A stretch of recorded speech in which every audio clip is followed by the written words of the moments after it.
Hello everyone, welcome back to the channel. My name is Marco and today we are back with more Hunter x Hunter. I will be reading chapters 388 and 89. Tserriednich is getting scarier and scarier with each new chapter. The fact that he can see a 10-second preview into the future is honestly mind-boggling. That's the part of his zetsu. It's tied to his zetsu, which is pretty insane. I think that he is the only character in the whole Hunter x Hunter universe so far that is using zetsu in order to perform an ability, right? Which is in this sense allowing him to see 10 seconds in the future while he's with his eyes closed in zetsu state, right? And as long as his eyes are closed, he can see the 10-second preview while simultaneously reliving those past 10 seconds, like two separate universes, man. And if he sees something going wrong in that preview, of course, he can, during the living of those 10 seconds, right, he can change things, but the other people's perception will be of that preview that he saw, which is fucking nuts. Like, unbelievable fucking ability. And I still think that it's one of the main reasons why Togashi did this ability, because he plans some sort of duel between Halkenburg and Tserriednich, and Halkenburg's ability cannot be dodged, right, cannot be stopped, right? But I think that with Tserriednich's ability, he can bypass Halkenburg's ability, man. He can trick him, so I think that's one of the biggest reasons why that ability has been chosen for him, but also, yeah, why not get an evil motherfucker the ability to see the future? I mean, him OP as fuck, man, just like Diavolo from JJ's Bizarre Adventure, bro. This shit is going to be nuts, and that's without his guardian beast, right, which can apparently transfigure people if they are lying to him, right? We still didn't get to see that shit, man. It was only hinted. But the fact that he started liking, as he said, two-faced girls, right? I think that he loves Theta, man. And the way he was fascinated with Nen when Melody used the ability, right? I was really excited to see that, man, because it's making his character even more, like, entertaining. It was crazy, man. So not only that he enjoys the thrill of Nen and the concept of Nen, not only his ability, but these other abilities, he is now endlessly curious about it and wants to learn more of it and experience more. But he was also excited and kinda worried a little bit when Theta opened fire with her gun. He definitely didn't see that coming, and all of those speculations about him already knowing Nan and screwing with us is falling into the water, man. He's just like that confident, and he's a genius, man. So that's why he was acting like that all this time. And on top of everything, he's of course the specialist with the most sinister aura ever, as Theta described. So, man, the fights down the line are going to be absolutely bonkers. I love that Halkenburg was testing his ability with Sumidori and Shikaku, right? I think that Shikaku is dead and that his bodyguard, Sumidori, got his soul back into his own body. It's still not 100% confirmed, but Halkenburg was asking him some questions that only he would know. So they left us at that. Halkenburg is testing what his ability is capable of and how it actually works, which is cool, and he was aware that there has to be some sacrifices for that, man. He's now fully embracing this battle of succession, and he's taking his father's words seriously, man, so he will try to win no matter what. Benjamin and Balsamico are kind of freaking out a little bit. Benjamin is labeling Halkenburg his main priority target right now, which is also interesting. Kurapika is still teaching those bodyguards. They're still going back and forth. Kurapika is basically saying, oh, we like younger princes need to band together, right, and learn about Nan to even stand a chance to defend the person we are supposed to defend, right? So there was that, of course. That struggle continues as well. And yeah, I'm so fucking excited to see where do we go next, guys. without further ado, let's start chapter 388. Let's go. All right, guys, here we go. Chapter 388. Reflection. All right. Door slam. This is Kurapika. The guy's learning about Nan. Hello, how this guy has this hairstyle like some sort of cat. He's an older gentleman, it seems. Yeah, we can see Beleriante and Sakata and all of them. Are you sure we should be letting them call all the shots? We have no choice. Learning then is our top priority. But if this state of affairs is what they're after, we're playing right into their hands. Yeah, they can theorize and speculate all they want, man, but nobody's forcing them. They can leave if they want. But this guy saying learning Nan is our top priority. In this situation, no matter how you twist it, he should be right? They should listen to him if they want to stand a chance. If they're executing a harmful plan, they'll attempt to manipulate you for their own purposes. But if they attempt any manipulation through Nan, we'll put a stop to it. Of course, they are present as well. Benjamin's folks, Kurikova and Babimina. Just like we warned them, we'll arrest Bill and Kurapika on the spot if they sense some fishy behavior and use of Nan. We can tell if someone's being manipulated through careful observation. Our own jobs are on the line here. You can trust us. A very overbearing entreaty, no matter. If that's what the first Prince best man say, we'll leave it up to you. We have to leave Kurapika and Bill at large to a certain degree to find out their abilities. They're either using abilities they don't want seen in the other room, or they want us to think that while cutting off information. If Ladiolus comes out actually able to use Nan, there'll be no doubt they use some kind of ability. These participants have too little training to force open the notes while leaving them unharmed.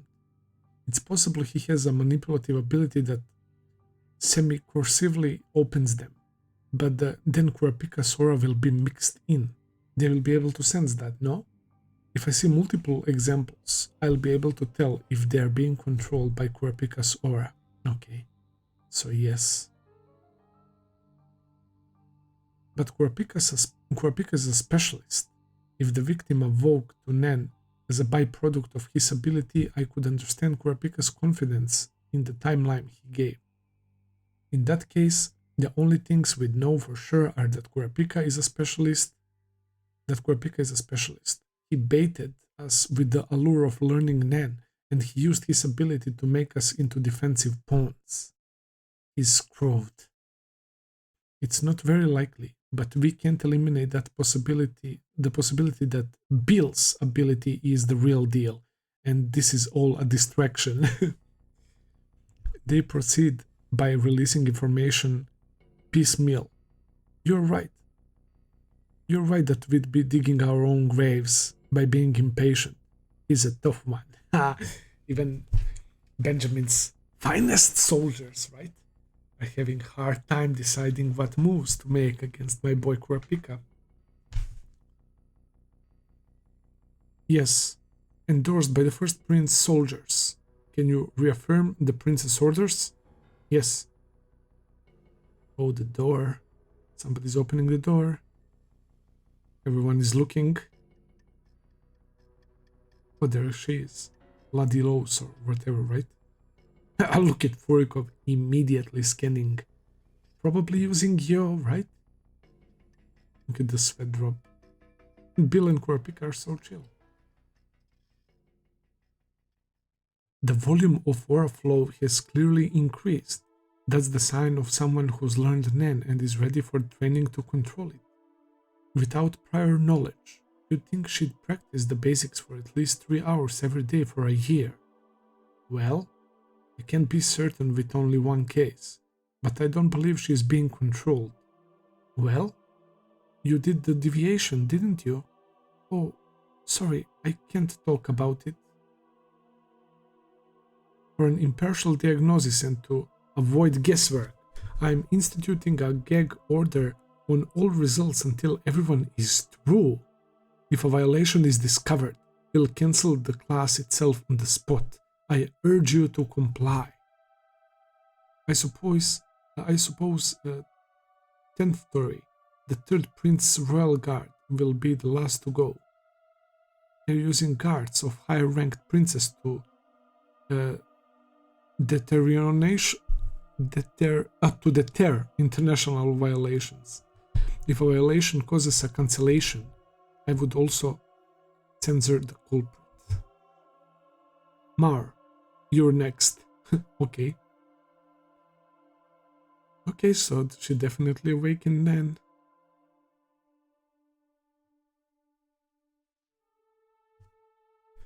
Considering your age, your learning speed is commendable. You must keep things confidential, even to Longi, during this time. Is that all right? Even when I know its strategy and the means to the end, flattery doesn't feel half bad. Fine, but if I feel any danger, I might withdraw. Of course. This way, please. Alright, Maori is next. Oh. Rinoito. And wobble. What is that in glass? Looks like a nut or something.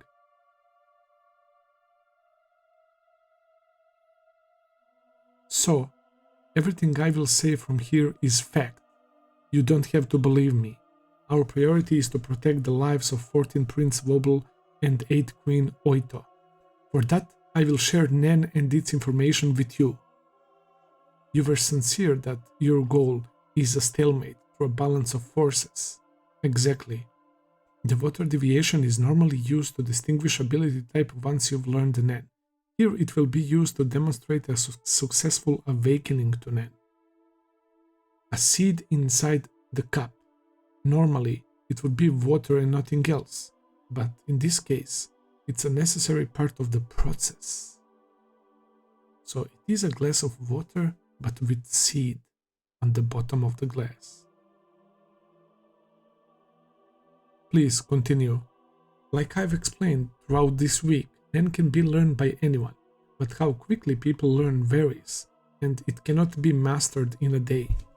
The unorthodox method is to force it through an attack using Nen. Didn't ants awaken Nen like that? Chimera ants, right? It all started with that fucking guy. Give me a second. Ramot, right? And then he punched Colt, and yeah, the rest is history. And also Gon and Killua, right? Kind of forcefully opened their pores with wing. Caution is a normal response. He's being cautious, of course. But I swear I will not harm any of you. The word attack is convenient for conveying how taboo it is, but the term also includes healing and lending abilities. I see. Bill? Okay, Bill is using aura on the glass. It's dripping. My boy Bill is enhancer. Starts spilling out. Bill is an enhancer. He can induce the growth of his target with his Hatsu. Glub glub glub. It's growing. Something is growing from the seed, man. What the fuck even is that? It's some sort of plant or whatever. Bill basically gave it life. This guy's shocked, man. He didn't know a shit about Nen. Whoa. So my ability will awaken if you hold your hand over me like that. No, it's not as effective on untrained people, and it won't be fast enough to match our timetable. I'm going to borrow Bill's ability, then lend it to you. Technically, this is an indirect attack. but it's a lone type specialist move, and the ability itself is not aggressive in nature. It has a side effect of semi-cursively awakening Nen if someone without abilities. Bro, isn't that how Queen Oito got her Nen as well? If you remain unconvinced, I won't do it. You will open the door and tell them you declined. I'd like you to keep what we talked about confidential, but I know I can't bind you to it. Alright, I feel like he will definitely listen to Kurapika. He's exiting the room. There is the aura. So he basically borrowed Bill's ability, right? And that's how he awakened Nen. He's pretty clearly not being manipulated. Ladilus and Mar have been primed to use Nen. What Kurapika said is true. Now, we know for sure that Kurapika used his specialist ability to induce Nen awakening. But it's probably only one of multiple abilities he has. Babi Mina is spot on, bro.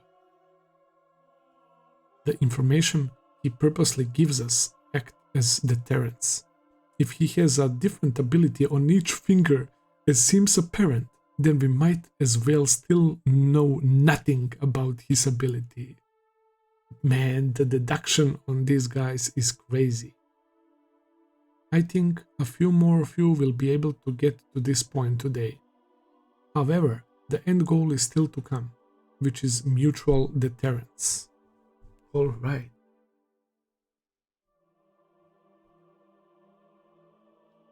The main thing is to be seen as Nen user at first glance.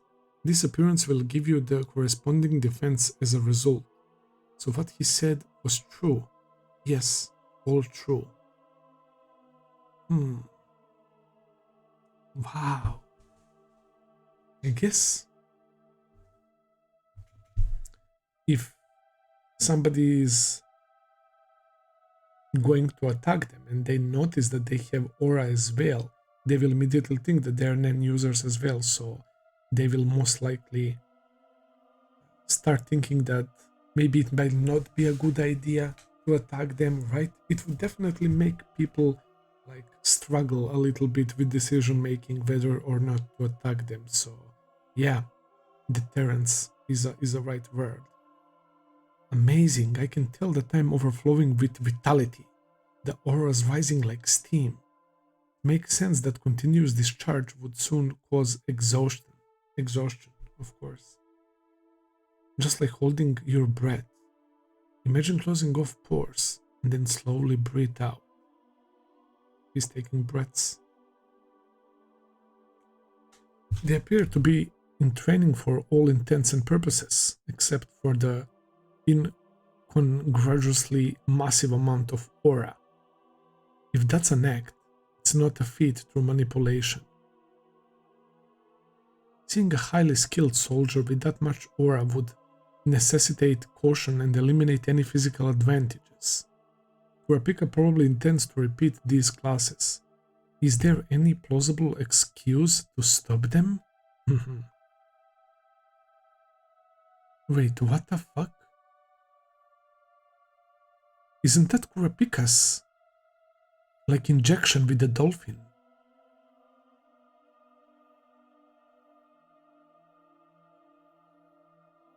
He stabbed her.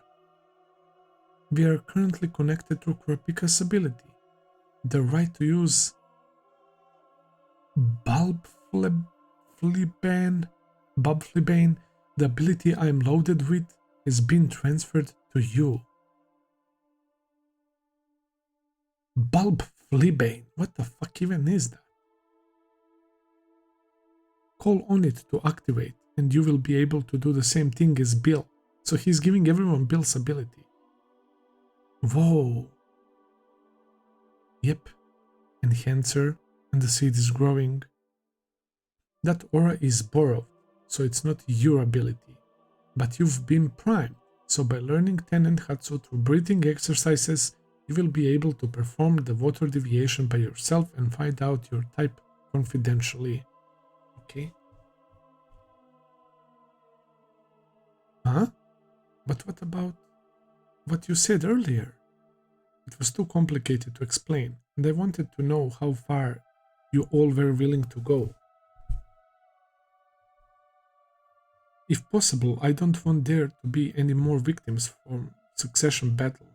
That's why I want to share these abilities with as many people as I can. That's my boy Kurapika. It would help if you could tell 10th Prince Kacho and 6th Queen Seiko with a positive spin that we are planning more classes. Sure, thank you. Kurapika's strategy is undoubtedly the best for the current situation, but I've seen many an honest poor man change dramatically when they're strike rich. This kind of thing is impossible to predict. So, in a sense, Bill is, at the end of the day, still being cautious that Kurapika might do something fishy, right? Despite him being honest and good man, right? When he gets one of his goals that he might change or something. Is that what he's hinting at? Power corrupts, more so if it aligns with interest. My ability isn't suitable for combat, and I'm betting neither is Kurapika's. If the tides change and the succession battle is inevitable, we might end up being crushed by the power we gave out. That's certainly one of the risks and one of the possibilities, man, but don't you worry, man, don't you worry about Kurapika. Does he have any cards up his sleeve? Of course. That's all for today? No, I don't even have to ask. It's good enough we held our ground through this unpredictable mess with ad hoc measures. That's exactly right. Like, look through how many situations they have been already as a pair, man. Don't doubt Kurapika, Bill. You have to live on, man. I wanna see Bill and Kurapika in action, bro, both. Bill, I wanted to thank you. Wow. What for? A supportive ability for an enhancer is rare with men. Most try to increase combat strength. I know it's better for you that it's not been known. Oh, that's it? You took the initiative to tell everyone your ability, even if it was strategy. I couldn't not do it. Are you sure you want to continue? It's possible we won't even make it to our real destination. Maybe. Beyond ordered me on board to travel to the new continent, but I chose room 1014 myself. The prince was a baby, and I figured there wouldn't be any serious combat. Wow. Kurapika is opening up to Bill. Yeah. He entered as a member of the Zodiacs, man. It kinda feels odd, it kinda feels weird that Kurapika is in the Zodiacs, same as my boy Leorio. That feels like decades ago that it happened, man. But yeah, he's here for the beyond, man. Like, the succession battle is like a side thing. Like, imagine that. It's a side thing to what we are actually going on this journey for, right? What was our original goal and how we began, I guess, this manga journey, right? And as a side story to Succession Battle, we have the stuff with Phantom Troop and Hisoka, man. Like, it goes to show you how fucking goated this series is. Okay. Once the battle and the slaughter were underway, I acted tough, but sure, I was conflicted. But I didn't want to escape for pathetic reasons. From a place I chose for equally pathetic reasons. And then Vincent showed up. He pissed me off. I'm a coward who finally prepared myself for the worst, after listening to your exchange with the Queen. Bill, cowards don't steal themselves. Kurapika. In exchange for 1040 going last, I wanted to do the water deviation. I'd feel better if one of us used Nen earlier. Your instincts are correct. The abnormal rumbling felt threatening to anyone with Nen. I wouldn't be surprised if various factions start taking steps. But, Hashito, you haven't practiced the basics like the students. You will temporarily suffer fatigue stronger than anyone else, to the point where you won't even able to stand. I should be the one with the ability, but just in case it's all a trap. Basic training. I'll work on it now that we're going to be here longer anyway. Okay, so Sakata wanted ability for himself, but he's still like on a fence a little bit, being cautious, but he wants to do basic training so that he wouldn't go through this. I really like this short conversation between Bill and Kurapika. It goes to show you how it showed us basically how Bill feels, right? And how aware he is, how dangerous this was, and he's even calling himself coward, right?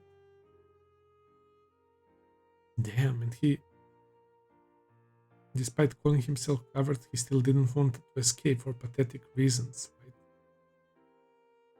I'm a coward who finally prepared myself for the worst after listening to your exchange with the queen. But Bill, cowards don't steal themselves. That's a pretty nice line.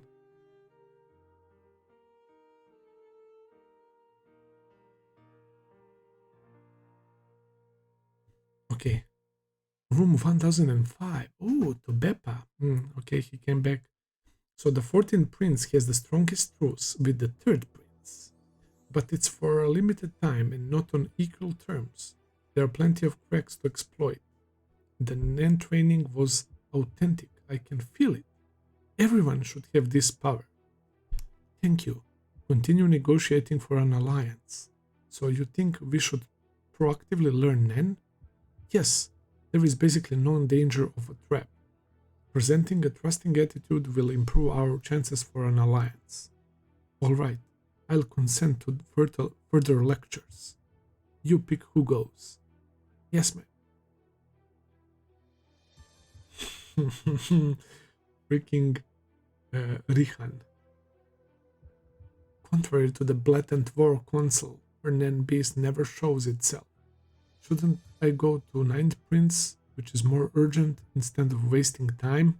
And he's trying to pick his next victim to absorb with his fucking disgusting but broken ability, Predator. Just like how he ate Sale's guardian beast. So to Beppa's beast is not even showing up. He's even thinking about going to Halkenburg. I want your ability to definitely slave the 9th Prince's Nen beast. Be patient for now. He has a point, but there is no guarantee that 5th Prince to Beppa's Nen beast is less dangerous than 9th Prince Halkenburg's just because it's hidden. The danger is the same no matter where I am. If I don't research the enemy ability myself, my Predator won't grow. If I avoid risk, my ability won't live up to its potential. So yeah, those are his conditions that have to be fulfilled. And with somebody like to Beppa and the beast not showing up at all, it's basically wasting time. That's not all. Maor's aura. His notes are open, primed to the final stages of learning Nen. It's an outstanding improvement from this morning. This Kurapika is seriously aiming for equilibrium through proliferation. Even a Nen novice could pose a threat, depending on the nature of their ability. Exactly. Having a clear purpose to defend the princess will impact the characteristics of their Nen abilities. Abilities to discern, counterattack, or outright seize enemy abilities. Abilities like mine that work in opposition are bound to be manifest in droves. It will become more and more dangerous while we twiddle our thumbs. We must act sooner rather than later. Holy shit. I'd want Predator to eliminate Kurapika, the root cause of all this, but that would mean discerning all hypothetical 5 abilities. That's not realistic. Yeah, I like this shot of Kurapika's chains, right? And the question marks. Who knows what kind of abilities he has. This is so good. Yeah, I know about the memes and Rihan, man, his internal monologues, but He's saying some interesting things, man. So, yeah, let's go. Predator goes on autopilot, making someone with multiple abilities a near impossible target, especially because it has no way to evade a counterattack. Okay, that's good to know. In the case of an enhancer or emitter, the person themselves become the target, but this means Predator is prone to a counterattack. It's not invincible, and if it doesn't come out perfectly suited to hit the target, it'll surely fail. Considering I need 48 hours to recharge after use, these risks are only worth it because if it's perfect, it's devastatingly effective. Okay, 48 times limiter before he can use the ability again, and he has to perfectly analyze and set up the scene in order for his ability to work. Otherwise, yeah. So I should go after 9th Prince Halkenburg, not 5th Prince Tubepa. My ability will be put to better use in room 1009, even with the risks. If 9th Prince Halkenburg is already making moves, I must find out the enemy ability with no prior knowledge, and I have to do this myself, or Predator will not grow powerful. Securing safety in the aid of others will only weaken it and increase the risk of failure. Alright, so is he actually trying to do that by himself, like without orders? Balsamico didn't tell him that. Balancing risk and timing rides on experience. Since it's a life or death decision, everyone must be confident of their own instincts. I understand the captain ordered patience considering the overall picture, using his years of experience. But aren't we being too careful after Shikaku's suicide? Isn't it progress that we learned Night Prince Halkenburg either has a manipulator by his side or his Nen Beast is a manipulator? I totally understand what Rihan is saying, man, and it makes sense. But I just have a gut feeling that if he does that, it will be his downfall, man, for sure. Think, Rihan, why did I tell you to be patient? You're likely mistaken in your judgment of the enemy ability, but then even I am uncertain of the truth. He's imagining Balsamico in his mind right now. Holy shit, he's still yapping, bro. I cannot give you advice, since that's the crux of your ability. There are hints. Shikaku was a manipulator. You must get to the answer from there. But if he wasn't manipulated, what ability could make him choose death of his own free will? A deal, maybe? Did he offer his life in exchange for a guarantee of the first prince's safety? That wouldn't be like far-fetched considering how much they offered their lives, right? And everything to first Prince Benjamin. They're loyal AF. No way Shikaku knows the act of begging for one's life is what first Prince Benjamin abhors the most. So overt. That narcissistic exhibitionist, 8th Prince Saleh Saleh, would never withdraw from a concert just because he wasn't feeling well. If he was really that sick, he would happily broadcast the fact to immerse himself in the myth of the tragic hero. Since neither is the case, 8th Prince Saleh Saleh is dead, and then the reshuffling of 1st Prince Benjamin's soldiers means he was assassinated, and I am next. Oh my god.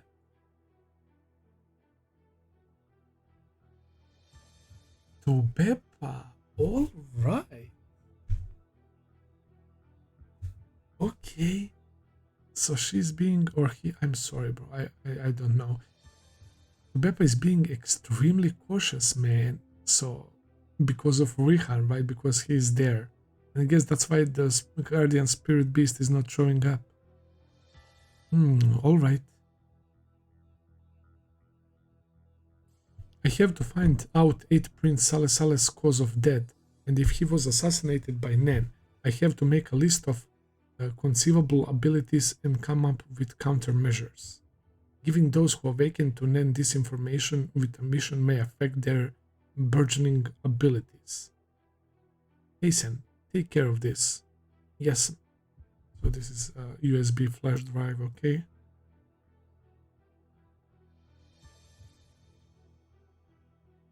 I'd like to see the shift logs of First Prince Benjamin's soldiers, but it might give them an excuse to use national defense to turn the suspicious back onto me. I must be patient. Could I ask what happened in room 1008 via Mother's Guard who was spying on 8 Prince Saleh Saleh? At this point, Camilla finding out will be inevitable. Finding out the cause of death and the situation in the room come as a set. I can talk to Mother myself. It's too risky to contact the second Queen soldiers myself. Mother would never make a decision without talking to Camilla. If I get the okay, I should assume Camilla is in on it. I can't expect Maur to defend against Nen yet. I need a partner. I need Kurapika. Beppa is desperate for that alliance with Kurapika.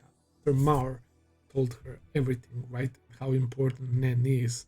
It's gonna force Beppa to make some moves as well. Alright, day 10. 11:30 a.m. and Kurapika and Bill are shocked.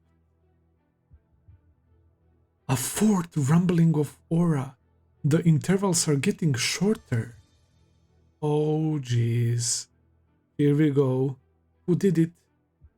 Is it Halkenburg again? Oh god, new day, a new rumbling of aura, man. And it's faster than ever. That's how they end the chapter. Alright. Okay, we are diving into chapter 389, titled Curse. When Shikaku killed himself, I was in the master bedroom with 5 others. They were 7th Prince Luzurus, his guard Barate, Hunters Ridge and Basho, and the 2nd Queen's guard Famul. 7th Prince Luzurus was watching a movie while doing illegal drugs, as usual. Until the shot was fired, we were wary of the rumbling. Shikaku, who was at the door, was not on our radar. According to Rice, who talked to him, Shikaku shouted, "Long live First Prince Benjamin," and shot himself in the temple. The rumbling stopped the moment the shot was fired. From this, I'm sure that an ability on 9th Prince Halkenburg's side and Shikaku's suicide must be linked. I hate to say it, but given the circumstances, the possibility is strong that a forced suicide was used as currency in a deal. Bro. Benjamin's soldiers are so fucking smart. All of them, man. Like, when you think about it, what you would think normally would be fodder characters, and I said already this before, even these bodyguards and Benjamin soldiers, they're all so fucking intelligent, and they're here for a reason, man. I love it. Are you saying he chose to die in exchange for sparing my life? That rumble was indicative of a meter ability, simply converting into destructive force. I estimate it's equivalent to a supersonic fireball 5 meters in diameter. A direct hit would be fatal whether or not you have an N. Kanjidol, I agree with your overall assessment, but I have 3 problems with your theory. 3? What are they? First, if that rumbling was in preparation to fire an emitter attack, did Shikaku really think Knight Prince Halkenburg would attack? We're currently in detention, under surveillance in the VIP area. Assuming Knight Prince Halkenburg knew this via Shikaku or the Queen, he'd need to attack the lower-ranked princess to reach us. It's out of character for him to force a suicide or sacrifice the lower-ranked princess as collateral damage.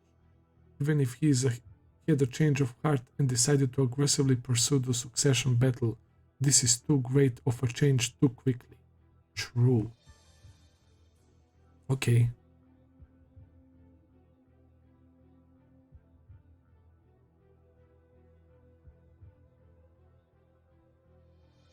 Yeah, so basically they're showing us his position, room number 9, right? And he would have to go through lower ranked princes in order to reach them, so... Alright.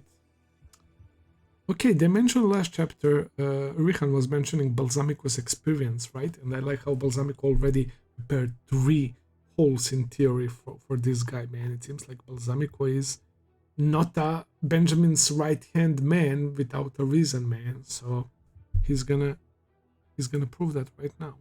2. Why suicide? If they're giving him an order, why not assassinate another prince? Also true. And 3. Can princes kill each other? Huh? Whoa. They can't. That's against the rules. First Prince Benjamin and I are of the opinion that if Nan Beast could kill each other, or the princess, this would been over already. A Nan Beast with First Prince Benjamin's temperament would have done either or both. This means Nan Beasts don't kill each other and they don't directly kill other princes. Those must be the ground rules. I see. And everyone knows that killing a royal is a capital offense, even for a prince. Then it's natural to assume their Nan Beasts will also be beholden to that law. We know Knight Prince Halkenburg couldn't use Nan before boarding this ship. If that ability was his Nan Beasts, targeting the first prince would run counter to its instincts, even if the prince gained the ability through the Nan Beast. The Nan Beast would never support an ability that could directly kill a prince. This hypothesis is his theories straight up true. I didn't think that far. Doesn't that mean Shikaku was manipulated? That still doesn't explain why he committed suicide. And Shikaku was a manipulator. He was aware of the countermeasures. First come, first served. Shikaku would manipulate himself first to block enemy's ability. I didn't know that was possible.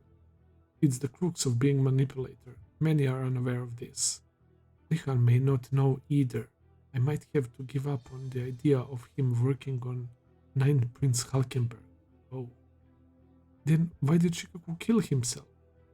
And the key to that question, why did he die in front of room 1007? Huh? The mission has become more delicate and requires your full attention, Kanji-doll. You must remember all the details and observe closely what they do in room 1007 from now on to figure out the why. Day 9, Monday, 10 a.m. So this is the day before, right? It's where we were day 10. Where did I see it? I think here. Yeah. Okay. Alright, so Balsamico is urging Kanji-doll to find out why Shikaku committed suicide in front of room 1007. So Balsamico thinks that it wasn't a random room that Halkenburg chose.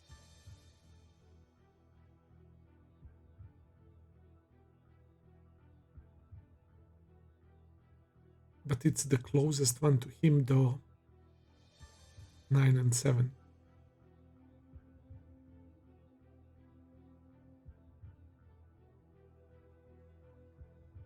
Okay.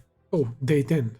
Oh, so that was day 9 conversation. Okay. Okay, we see the aura. A 4th rumbling of aura. Okay, what Kurapika and the others sensed. The intervals are getting shorter. Vict, what's happening? Okay, they're reacting the same as Kurapika. Okay, the radio is ringing or whatever phone. An emergency. 2 clicks of the teeth. He's in battle. First Prince Benjamin, stay on the line. It doesn't work. What the fuck is going on? They're not getting the signal. It's like buzzing and shit, right? Ah, it's no use. Once Knight Prince Halkenburg, the bow is invincible. Attacks won't whoa. Wow. Yo, they're not getting the full lines, but they're getting the clues, right? Once Knight Prince Halkenburg, the bow is invincible. I guess that's enough for them to piece it together. That if they see Halkenburg forming or with a bow, that it should make him invincible, right? Damn. Gah! Oh, that's probably another death. The signal stops. They shut it off. Vict's two sides of the same coin, tackled shield, was offensive and defensive. I thought it would be possible for him, if not to overpower Knight Prince Halkenburg, to maintain the status quo and keep him in check. Bro, so Vict is a gunner. Knight Prince Halkenburg was more aggressive than we thought, and it appears that his power is impossible to defend against once he is ready to attack. Okay, they already pretty much learned about that. You know it's coming, but you can't defend, avoid, or attack. It's beyond anything an individual could master in such a short amount of time. He's cracking this device. We should assume it's a weapon composed of his entire team. Exactly. Being more powerful than all expectations, they must have been resolved to sacrifice a life with every shot. So is he staring at his palm? Is he gonna get another ability from that Vict dude? Yeah. Oh, Shikaku is dead. He got Yu-Gi-Oh, okay? But Vict is still alive. It's not just an emitter attack, but beyond that we know nothing. He's alive because he got shot with the arrow and one of Halkenburg's bodyguards is now in his body, right? We need clues, but we can't waste any more of our men. Should we transfer Moose's all from second Prince Camilla onto a guard to investigate? That's inadvisable. We know far less about second Prince Camilla's ability. Second Prince Camilla's ability killed Moose instantly. That's enough of a threat that it must be monitored. Besides, even if we could witness an attack, whether we could interpret our observations correctly is dubious. But 9 Prince Halkenburg is clearly more urgent. Do you have a plan? Leave it to me. A serial killer is on the loose in the lower tiers, requiring ready deployment of soldiers who are not personal guards, and we have plenty of evidence and motive to throw suspicion on premeditated murder on 9th Prince Halkenburg, since our soldiers keep experiencing anomalies.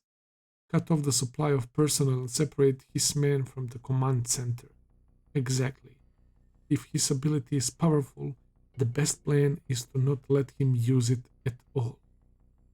Okay.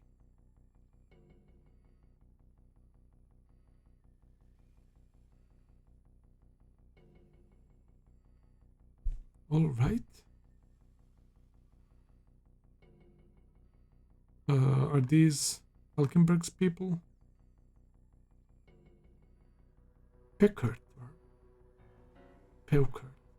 Restricted Voyage Permit Agency Special Task Force. On loan to Kakin Justice Bureau Investigation Department. Steiner. Restricted Voyage Permit Agency Special Task Force Assistant Director. On loan to Kakin Justice Bureau Investigation Department. Okay. So we have the folks that are like in charge of this voyage, right? Not in charge of that special force.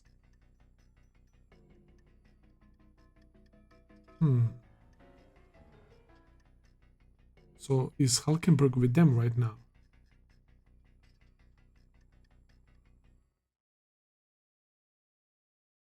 Ninth Prince Halkenburg has been arrested. He'll be forbidden from having contact with his men until the trial is finished. Vic's location and safety are unknown, so like second Prince Camilla, 9th Prince Halkenburg will likely be released due to insufficient evidence and placed under surveillance. The opening trial will be crucial. Yes, our golden opportunity. We will get him then. Oh, that's wild. Okay, these are the guys who basically took Halkenburg, right? They came at his door. They arrested him, and Benjamin and Balsamic are plotting to get Halkenburg during the trial. That's wild. And I guess if his people are not around, he won't be able to produce such a powerful aura, right?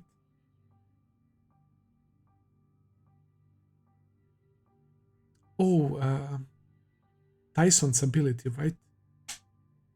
Yo, is this one who is often chatting with Izu? Giuliano. Shift change. Still reading? I thought you read it once. It's full of lyrics from classic songs, so it's hard to put down. A song is perfect to relay a message, and if you know it, the melody plays in your head. This book makes sense as propaganda, and the concept of each chapter and song pairing is perfect. I was wrong about 6th Prince Tyson. The last chapter, This Wonderful World, goes straight to your heart. This Wonderful World, man. That's a classic song. Or I guess, I mean, what a wonderful world, right? But look at the difference between his face here and here. It's like he's clearly being manipulated. And also this.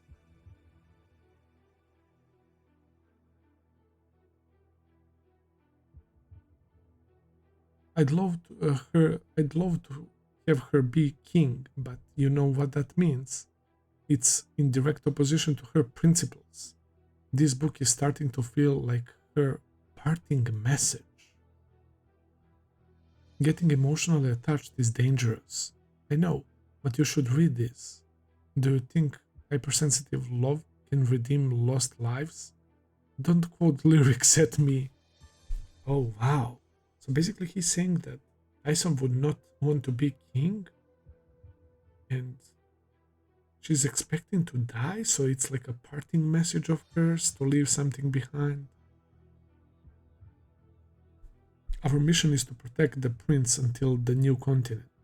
Your real job begins after that. That's true. Will I be able to pat myself on the back on a job well done and wave goodbye when I can see the upcoming tragedy?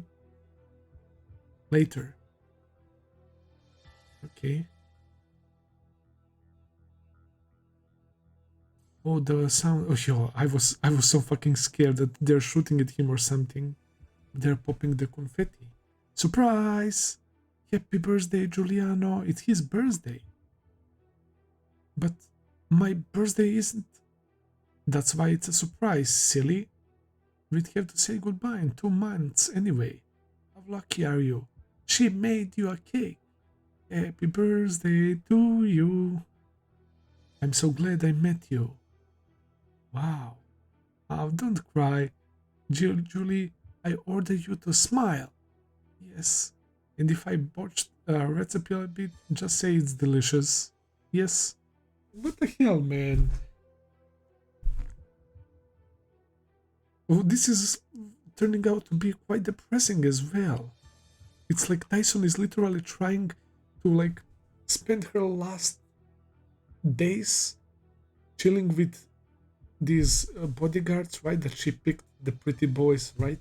And to celebrate all of their birthdays, despite it's not being actually their birthday, because it's all gonna be over in 2 months, right? She will die, so she thinks that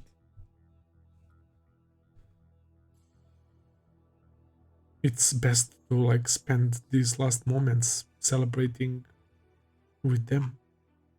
I don't know if I'm right though. And how would she know? Long live first Prince Benjamin. Okay. Long live first Prince Benjamin, then blam. Why here? I have no idea. Anything different? Like what? Nobody else was shot. It was in the hallway. What's the point of asking? I'll be honest. I ain't telling you nothing. Nobody's going to offer information. I don't even know if there is information worth offering.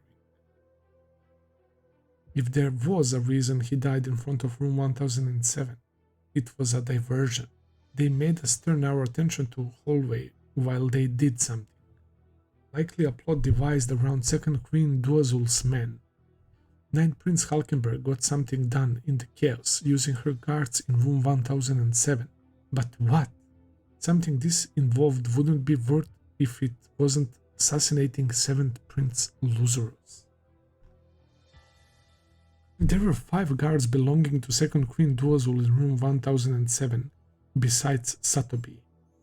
Okay, we see Famor, Haveti, Rice, Gadot, and Odessa. Amor was in my visual field after the shot. Haveti and Rice were in the living room. I'm pronouncing it as his Spanish, right? Because I think in Spanish, correct me if I'm wrong, J is like read as like H, right? Like how do I even describe that? I don't know if I'm making sense, but for example, name Joaquin, right? It's written with J as the first letter. Haveti and Rice were in the living room. Odessa and Godot were sleeping. They must have been the ones plotting something. Okay, I honestly don't remember any of these characters, man. I remember some of the names, like Rice, but not the others. Skyrt, the Hunter, and Makne were also sleeping. Skyrt and Makne, that's them. Odessa and Godot could have done something to either or both during the chaos. Protokashi, you have to chill out a little bit, man. How do you even expect us to remember all of this, man?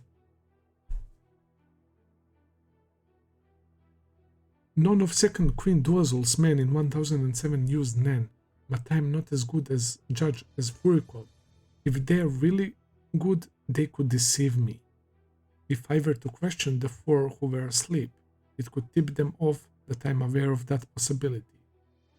It's best to wait and see. If I'm right, they were trying to manipulate Makne to assassinate 7th Prince Luzurus.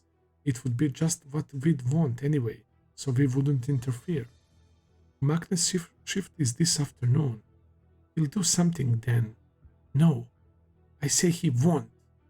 Is it really possible to pull something off like that, even between the 2 of them, with Skart sleeping in the same room? Should we put our efforts into eliminating 9th Prince Halkenburg rather than investigating room 1007? He's thinking the same as Rihan, man. They're literally like going against what Balsamic was telling them. They're thinking about Halkenburg as the main target, bro. Going by the book, with the Justice Department as intermediary would never lead to a conviction.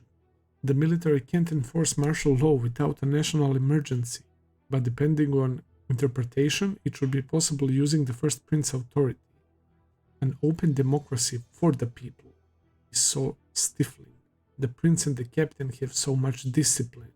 I'd shoot first and come up with excuse later. Well, someone like that likely can survive the succession battle.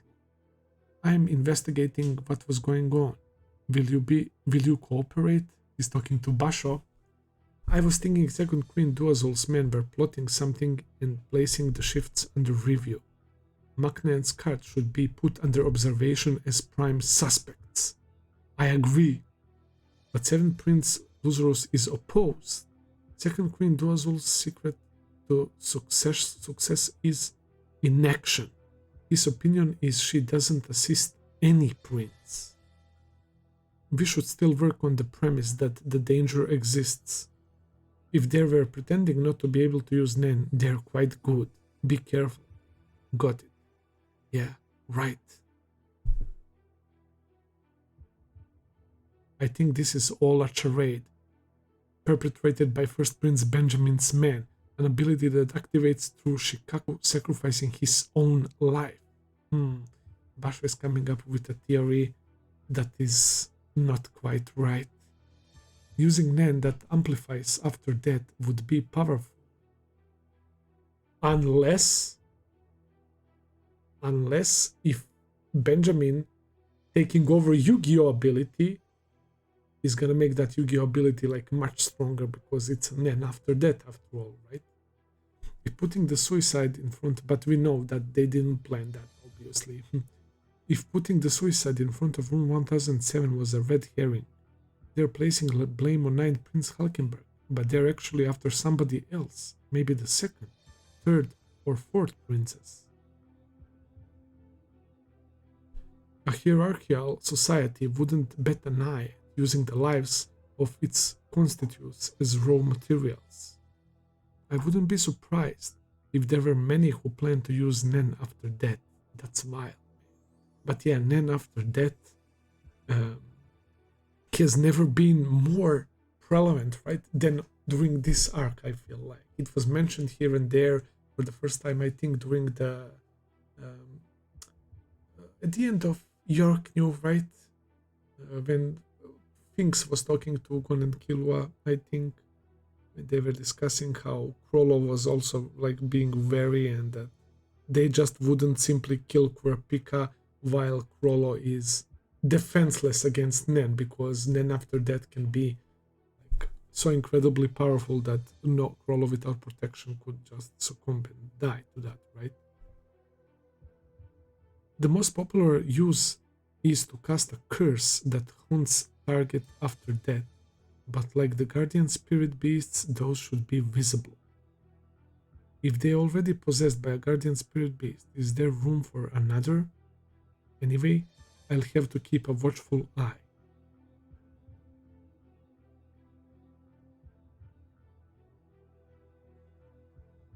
What am I looking at? Is this Camilla? VIP area, 2nd Prince Camilla under surveillance. Okay. We see Camilla looking at the mirror, like doing her hair or whatever.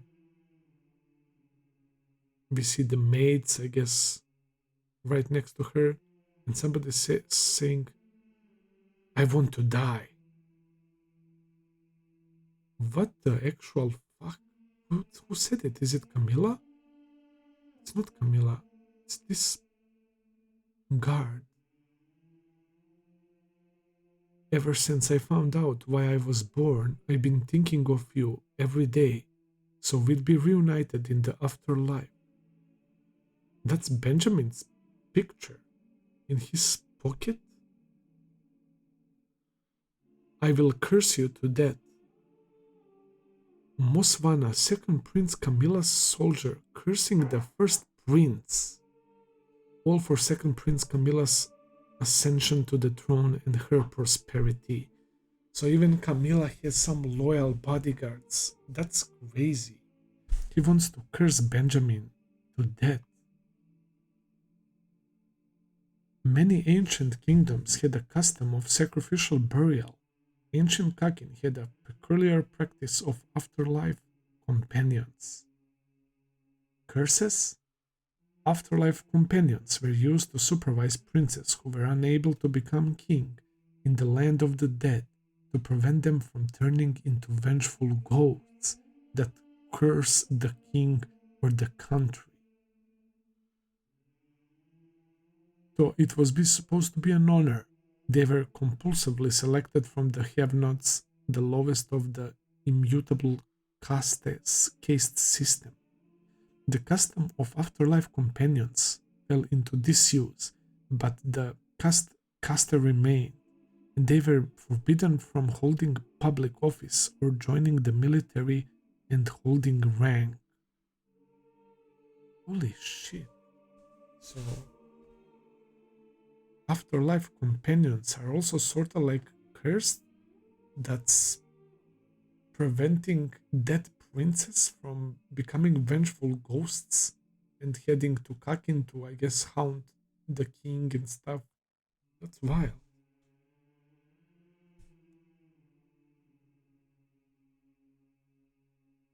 We get to see them, right? That's so creepy. This shot is so creepy.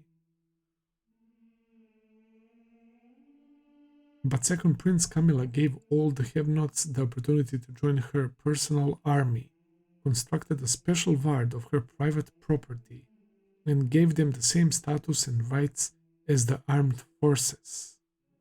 With their overwhelming support of second Prince Camilla, they spontaneously called for reinstatement of afterlife companions.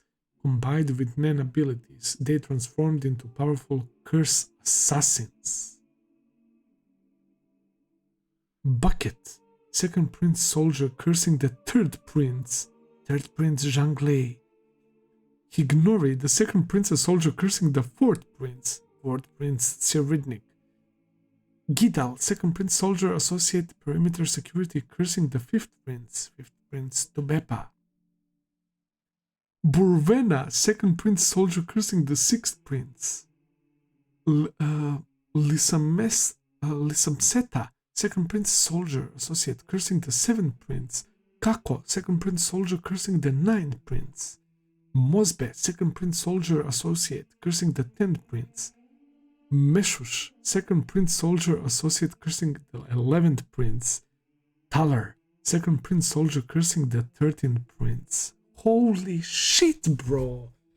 Who would have thought? That's a wild twist, and Togashi is introducing more characters.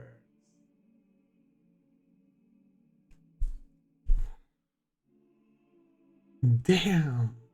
So they're all getting ready to curse the princess, man. Who would have thought after seeing Camilla and her personality, her psychotic personality, you would think that she doesn't really operate with any sorts of plans or have a lot of bodyguards and soldiers. And then boom, we see this shit, man. She's about to curse all of them, bro. They carried their target's name, a photograph, a piece of their clothing, or a bodily specimen at all times, and cursed them with every breath. The curse became stronger the more time went on and the closer they were to their target. The ability was activated upon their death, and the ideal was to commit suicide in target's presence.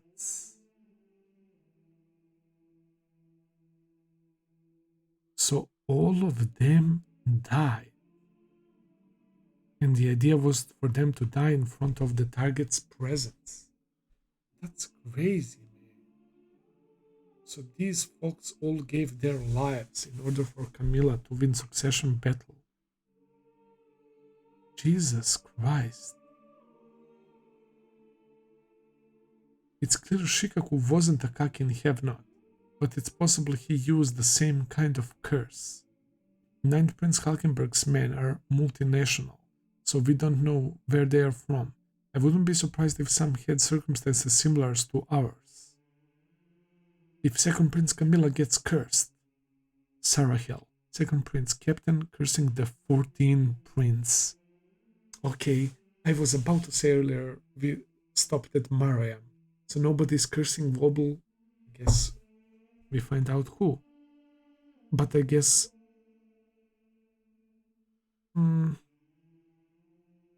she's alive, right? And they're dead because she didn't get opportunity to commit suicide in front of Lobel. Am I following right correctly, guys? If second Prince Camilla gets cursed, you will put on your own life on the line to exorcise. Manma, second Prince Soldier Exorcist. To exorcise the curse? What? We don't have to be companions? We're ready to do it. Nukuokon, second Prince Soldier formerly cursing Sale Sale. Kavik, second Prince Soldier formerly cursing Momose. Oh, so I guess they're dropping out of the mission since they're already dead. We use our lives for Second Prince Camilla and the future, not dead princess. Second Prince Camilla gave us a choice when we weren't even human. Those relieved of duty will investigate whether there are exorcists among the enemy. Dust in the wind, hell fruit, an ability unique to Kakin have-nots. Carry an object connected to the target, along with a dagger, and curse the target every day. On the day of the deed, burn the object, drink the infusion of the ashes, then commit suicide with the dagger to activate the curse. What kind of fucking cultist shit this is, man? Never bother Second Prince Camilla. Yes, ma'am. The target will be deprived of aura, and in the case of the most powerful curse, will be exposed to the force of the curse under enforced zetsu, which will be fatal in few hours.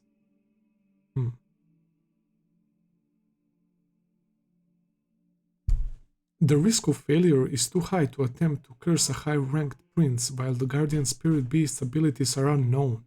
We don't know how loyal the hunters are to their mission either. Which target has a chance of success? If they exorcise the curse, we could at least flush out the Hunter Association exorcist. Maybe the 10th, 11th, or 13th princess.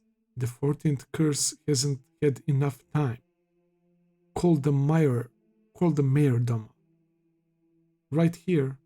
Voa, I went to send a curse today, but I want to have the prince live a few days to see if the hunters have an exorcist among them. Who do you think is most suitable? Mosbe, Meshush, or Thaler? If the curse is sent from this room, it would take 3 months for all 3 to take effect. From room 1002, Mosbe will take 10 days. The other 2 will take 2 weeks. Captain, the 10th and 11th princes are being held for an escape attempt. We've also heard rumors of fatalities. What? When their rooms get sealed then? It would take more than 6 months if they are in cells. Then 2 weeks with Toller. Hold on. That was if the targets are defenseless. Huh? The royals defending the prosperity of the dynasty are protected by noble guardian spirit beasts. Impertinent curses sent from the safety of our own territory will be obliterated with one sharp look.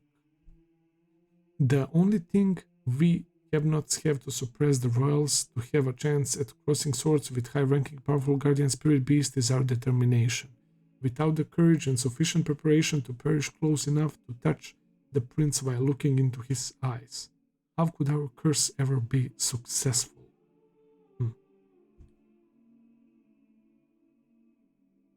Then say so sooner, meaning Granny Fukataki.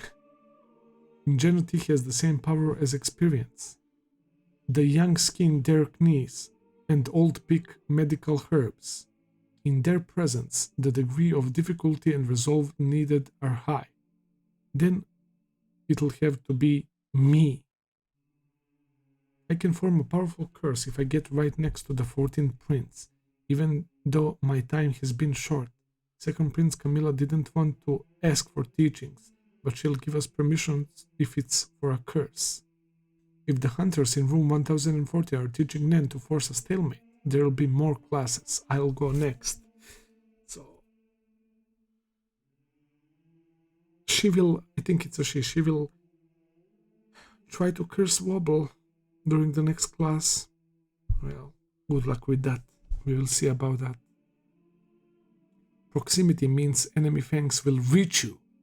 Overt malice must be avoided. Of course. Well, hate with love. I'm good at it. Going downhill, you won't get away with skinned knees. Haha, such chinning from you means I'm on the right track. I'm awake now. I've been in the military for too long. I'm a have-not. I have nothing to lose, even if I fail. So have-nots having nothing to lose in their lives, right? Quite interesting. And so everyone who took the classes awakened to Nen will reach the first steps to activation by the last day. What's your impression? Physical aspects have greatly improved, and as for my perception of the world, literally everything is different. Can you see my guardian spirit beast? Yes, it's more awe-inspiring than I imagined. Well done. Here is your reward. What's this? A coin created by my beast. You're the first to receive one. What an honor. I'm the real first recipient. The number has gone up. So Benjamin Soldier, who is at Zhanglei's place, already got the coin and the number is increasing, and we know that it can basically like give them random ability for the random conditions that are being fulfilled. I'm still not sure how that works, but they said something along those lines. And that's how we end, with Benjamin Soldier having this coin. There is it here again, man. Guys, I'm going to be honest. What the fuck were these two chapters, man? There is so much information, man. Holy shit, bro. Togashi is out of his fucking mind, bro. The way he's connecting everything is crazy. And how is it possible that he still keeps throwing more and more characters into us, man? And these have notes, right, that are working under Camilla. So they basically will learn what all the things that they need to do, all the conditions that need to be fulfilled for them to curse princess, right? The main one is to commit suicide in front of them, to form the strongest curse possible, I guess. And I guess their main enemies and obstacles are going to be non-exorcists, right? Who can probably get rid of those curses. So it's pretty fucking insane reveal that Camilla has all of this behind her. I was not expecting that. Judging by her actions, I thought she was acting very rashly on her own, that she's too egoistical, too crazy, right? And then we see people who are absolutely loyal to her, willing to give their lives. She has a curse prepared for all of the princess, man. It's crazy. It's crazy. And of course, we are going to get this person going close to Prince Wobble. But yeah, Kurapika and Bill and the others will probably sense that it's something fishy, man. They won't allow that shit. There is no way. So Zhanglei's ability is starting to do something. The coin is increasing for this guy, Benjamin Soldier, and he gave a coin as a reward to this funny-looking guy, man, because he basically told him the information about Kurapika's classes and what's going on and how it feels to have Nan, right, and how his perception of the world changed. We had Benjamin and Balsamico also cooking up some plans. It's too fucking insane how many intelligent people we have here, man. So the mind games are off the fucking charts as well. The thing with Shikaku's suicide is playing so well into what we learned with these curses and whatnots, right? But in reality, Halkenburg doesn't have any plans like that. He was just testing out how his ability works, man. But yeah, it can be tied into what's happening here, like committing suicides in front of other princes, and we have Balsamico sending that one dude to figure out why in front of room 1007. So he's talking to Basho. Basho is also making some theories, man. It's crazy. It's crazy. Everyone has their own thoughts and opinions. Some are spot on, some are completely wrong. But that's what it makes it beautiful, man. It feels so real, this world of Hunter x Hunter, and the setting on Black Veil with all of these characters. It feels so alive and so real, man. I love it, man. With all these correct and wrong opinions, man. Holy fucking shit. That was a lot to digest, and I'm not even going to pretend. I will definitely have to read this on my own again, because there are some things that I clearly didn't understand well. But yeah, I will end it here for today. Thank you for watching, guys. I hope that you enjoyed. If you did, please consider subscribing, leave a like, comment, all that good stuff as always. Check out my Patreon page if you want to see full and early reactions. I will be seeing you very soon with another video. Until then, take care and have a nice day. See ya, guys.